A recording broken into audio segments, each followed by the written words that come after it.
पढ़ चुके हैं। उसी गांधी इरविन समझौते की पहले की गतिविधि है गोलमेज सम्मेलन का आयोजन। हम लोग जानते हैं 3 गोलमेज सम्मेलनों का आयोजन अंग्रेजों द्वारा इंग्लैंड में किया गया, प्रथम, द्वितीय और तृतीय 1930, 31 और 32 में। उसी में हम लोग प्रथम गोलमेज सम्मेलन को आज यहाँ समझने का प्रयास करेंगे। सबसे पहले गोलमेज सम्मेलन का आयोजन क्यों किया गया, तो कहा जाता है वहाँ ब्रिटेन में जब भारतीय स्वतंत्रता सेनानी लगातार स्वतंत्रता के लिए भारत में आंदोलन कर रहे थे, उसी का एक हिस्सा था कि तत्कालीन ब्रिटिश गवर्नर लॉर्ड इरविन ने 3 गोलमेज सम्मेलनों का आयोजन ब्रिटेन में करवाया। भारतीय सचिव की भी भूमिका उसमें थी। तो वहाँ पर निर्णय लिया गया कि भारत के जितने भी दल हैं, जितने भी सभा हैं, जितने भी प्रतिनिधि हैं, सभी प्रतिनिधि यहाँ आए और एक कॉन्फ्रेंस टाइप की व्यवस्था हो जिसमें सभी लोग पार्टिसिपेट करें और उसमें निष्कर्ष निकाला जाए कि भारत के लिए क्या और बेहतर हो सकता है। जैसे प्रीवियस वीडियो में हम लोग नेहरू रिपोर्ट के बारे में पढ़ चुके हैं, तो वहाँ पर हम लोगों ने देखा कि जब लॉर्ड बर्किनहेड ने भारतीयों के सामने चुनौती रखी कि सभी लोग सहमत होकर के कोई एक ऐसा प्रस्ताव तैयार करें जो सबकी रजामंदी से हो, तब उस पर हम लोग सहानुभूतिपूर्वक कोई विचार कर सकते हैं। तो उसी का एक हिस्सा था ये गोलमेज सम्मेलन का भी आयोजन होना। मैटर इसमें काफ़ी है, लेकिन हम लोगों को चीज़ें वहाँ से देखना है जहाँ से क्वेश्चन पूछे जाते हैं। तो सबसे पहले हम लोगों को ध्यान रखना है कि प्रथम गोलमेज सम्मेलन का आयोजन 12 सितंबर 1930 को लंदन में किया गया। 12 सितंबर 1930 को लंदन में किया गया, इसको हम लोगों को ध्यान में रखना है। पिछले वीडियो में हम लोगों ने देखा था कि कांग्रेस के किसी भी प्रतिनिधि ने इसमें भाग नहीं लिया था। न लेने का कारण था कि अंग्रेजों द्वारा बार बार सिर्फ आश्वासन दिया जा रहा था और किसी प्रकार का उस प्रकार का प्रतिफल भारतीय लोगों को नहीं मिल पा रहा था। तो उसी खिन्नता की वजह से प्रथम गोलमेज सम्मेलन में अंग्रेजों के आमंत्रण के बावजूद भी भारतीयों ने कोई सहयोग नहीं किया। तो इसका आयोजन 12 सितंबर 1930 को लंदन के सेंट जेम्स पैलेस में, सेंट जेम्स पैलेस हमको ध्यान में रखना है, लंदन के सेंट जेम्स पैलेस में इसका आयोजन किया गया था, सेंट जेम्स पैलेस में। और तत्कालीन प्रधानमंत्री थे उस समय जेम्स पैलेस। इसी में प्रथम गोलमेज सम्मेलन का आयोजन किया गया सेंट जेम्स पैलेस में। और तत्कालीन ब्रिटिश सम्राट थे जॉर्ज पंचम, उन्होंने ही इसका उद्घाटन किया था। जॉर्ज पंचम को यहाँ पर हम लोगों को ध्यान में रखना है, जॉर्ज पंचम। इन्हीं जॉर्ज पंचम ने प्रथम गोलमेज सम्मेलन का उद्घाटन किया। और तत्कालीन ब्रिटिश प्रधानमंत्री थे रैमजे मैकडोनाल्ड, उन्हीं की अध्यक्षता में इसकी शुरुआत हुई। इस सम्मेलन में कुल 89 प्रतिनिधियों ने भाग लिया था। इसमें मुख्य चीजें हम लोगों को ध्यान में रखना है। जैसे जॉर्ज पंचम ने उद्घाटन किया। अब यहाँ पर प्रधानमंत्री भी हम लोगों को ध्यान में रखना है। उस समय ब्रिटिश प्रधानमंत्री कौन थे? Ramsay McDonald, Ramsay McDonald,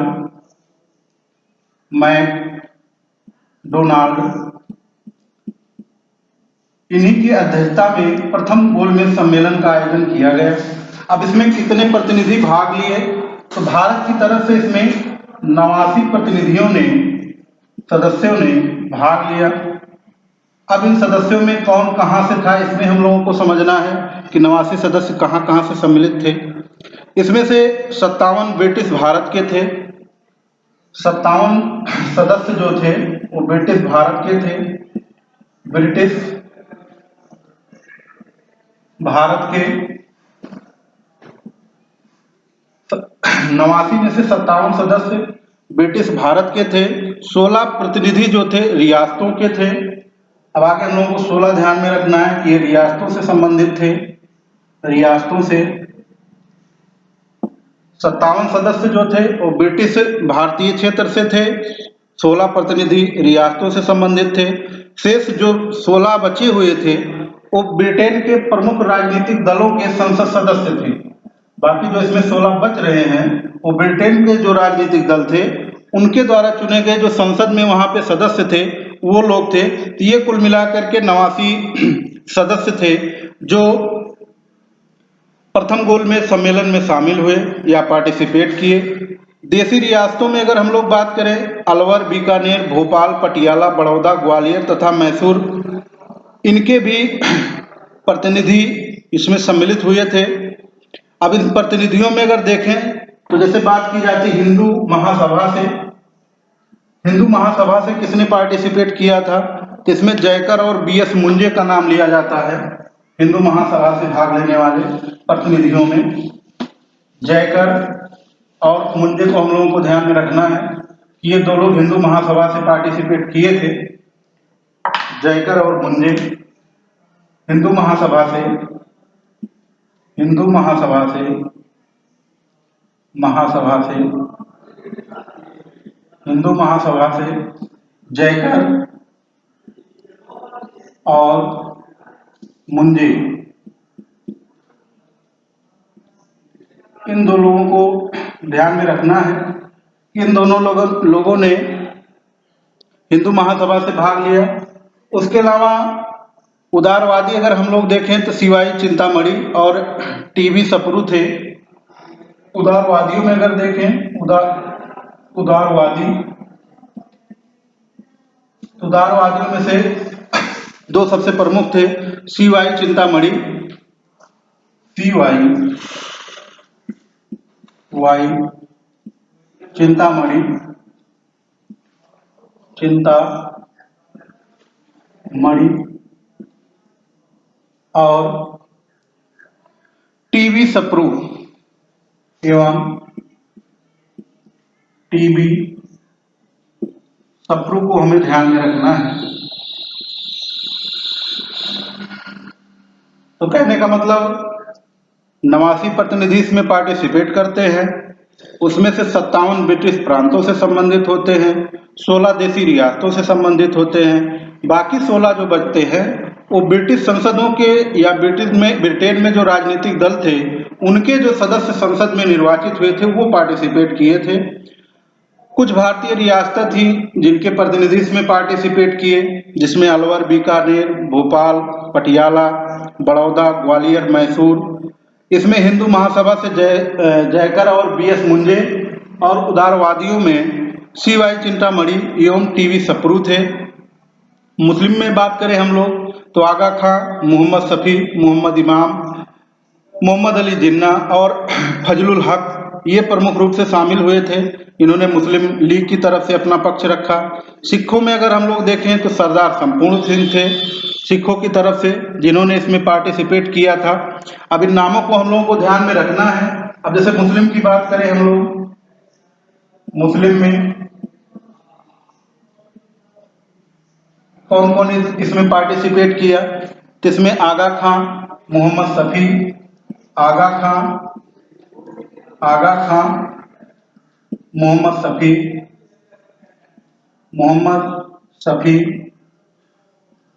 Mohammad Ali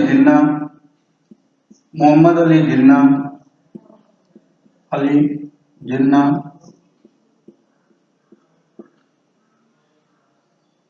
Fazlul हक। तो ये मोहम्मद इमाम भी इसमें शामिल थे। तो ये प्रमुख थे जिन्होंने मुस्लिम लीग की तरफ से पार्टिसिपेट उसमें किया। सिखों में जैसे हमने बात अभी की सरदार संपूर्ण सिंह शामिल हुए थे। एंग्लो इंडियन में केटी पाल सम्मिलित हुए प्रथम गोलमेज सम्मेलन में। दलित वर्ग में डॉक्टर भीमराव अम्बेडकर थे और व्यापारी वर्ग की बात की जाए तो होमी भाभा थे।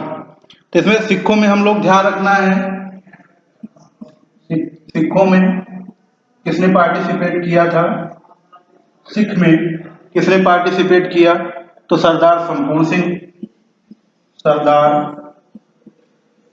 संपूर्ण सिंह ने पार्टिसिपेट किया।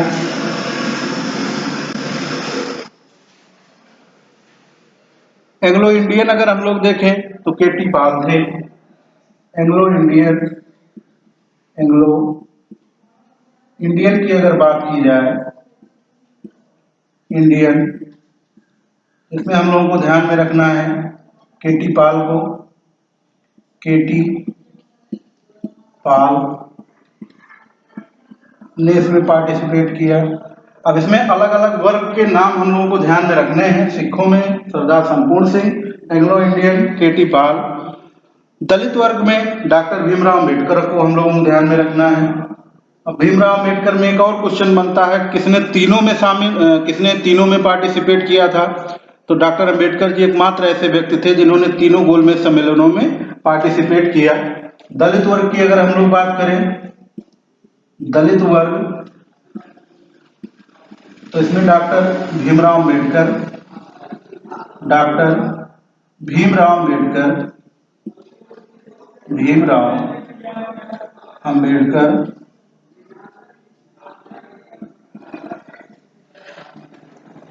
डॉक्टर भीमराव अम्बेडकर। व्यापारी वर्ग में हमें ध्यान में रखना है, एक और यहाँ पर देख लेते हैं, व्यापारी वर्ग, व्यापारी वर्ग, व्यापारी वर्ग में अगर बात करें तो होमी भाभा थे, नहीं सॉरी, होमी मोदी, होमी मोदी। तो कहने का मतलब इतने महत्वपूर्ण वर्ग थे जिन्होंने प्रथम गोलमेज सम्मेलन में भारतीयों के पक्ष में अपनी बात रखने के लिए यहाँ भारत से ब्रिटेन गए और वहाँ पर प्रथम गोलमेज सम्मेलन में वो लोग भाग लिए। हिंदू महासभा से जयकर और मुंजे, उदारवादियों में सीवाई चिंतामणि और टीबी सप्रू, मुस्लिम में आगा खां, मोहम्मद शफी, मोहम्मद अली जिन्ना हैं, उसके अलावा मोहम्मद इमाम ये भी पार्टिसिपेट उसमें किए थे, फजलुल हक है। सिखों में सरदार संपूर्ण सिंह, एंग्लो इंडियन में केटी पाल, दलित वर्ग में डॉक्टर भीमराव अम्बेडकर और व्यापारी वर्ग में होमी मोदी। इतने लोगों ने इसमें पार्टिसिपेट किया। जैसे हमने बताया कांग्रेस ने इसमें भाग नहीं लिया था क्योंकि लगातार कांग्रेस की उपेक्षा ही वहां पर हो रही थी, इसलिए कांग्रेस ने अपने आप को यहाँ से अलग रखा। गोलमेज सम्मेलन के प्रतिनिधियों में ही जैसे पीछे वीडियो में, प्रीवियस वीडियो में हम लोगों ने देखा, जयकर और तेज बहादुर सप्रू ने गांधी जी से आग्रह किया था कि कांग्रेस की तरफ से वो इरविन से मिले और बात करने के लिए उससे राजी करें, और उसी का प्रतिफल था कि 5 मार्च 1931 को गांधी इरविन समझौता होता है। लेकिन जब सबने अवज्ञा आंदोलन चल रहा था, उसी दरमियान मुस्लिम लीग का इलाहाबाद में एक सम्मेलन हुआ, उसने वहां पर नागरिक अवज्ञा आंदोलन का विरोध किया। इसी कारण से वहां पर इरविन को यह कहने का या दावा करने का मौका मिल गया कि कांग्रेस भारत के सभी लोगों की प्रतिनिधि पार्टी नहीं है, और कोई कह सकते हैं कि उस प्रकार का निष्कर्ष गोलमेज सम्मेलनों में भारतीयों को नहीं प्राप्त हुआ जिस प्रकार की वो लोग उम्मीद लगाए हुए थे। ये इतनी महत्वपूर्ण बातें थी गोलमेज सम्मेलन से संबंधित, जिन ऐतिहासिक घटनाओं ने आगे चल के भारतीय स्वतंत्रता के लिए मार्ग प्रशस्त किया। आज के वीडियो में बस इतना ही। धन्यवाद दोस्तों।